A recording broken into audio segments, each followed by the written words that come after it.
ওং অখণ্ড সংহিতা বা শ্রী শ্রী স্বামী স্বরূপানন্দ পরমহংসদেবের উপদেশ বাণী, অষ্টাদশ খণ্ডের প্রথম সংস্করণ হইতে পাঠ।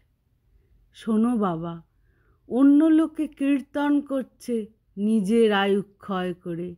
অবশ্য তাঁর লক্ষ্য ঈশ্বর প্রেম লাভ। আয়ুর চেয়ে ঈশ্বর প্রেম অনেক বেশি দামি জিনিস। কিন্তু আমি যে মন দিয়ে শুনছি, এতে কিন্তু আমার আয়ু বেড়ে যাচ্ছে। মন দিয়ে শুনছি, তার ফলে আমার ভিতরে অজ্ঞাতসারে এমন কতকগুলি শক্তি ও সামর্থ্যের সঞ্চার হচ্ছে, যাতে আমার আয়ু বর্ধিত হয়ে যাচ্ছে। যদি কেউ দীর্ঘায়ু হতে চাও, তবে মন দিয়ে কীর্তন শোনবার অভ্যাসটি করো।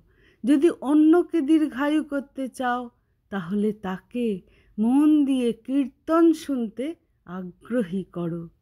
ধ্যান করা, জপ করা আর মন দিয়ে কীর্তন শোনা প্রায় সমপর্যায়ের মহৌষধ। এই তিনটিতেই মানুষের আয়ু বাড়ে। তার একটি কারণ এই যে, এই তিনটিতেই মানুষের সংযমের শক্তি, কামাবেগ প্রশমনের শক্তি, কামকে দিব্যায়িত করে ভগবৎ প্রেমে রূপান্তরিত করবার শক্তি বর্ধিত হয়।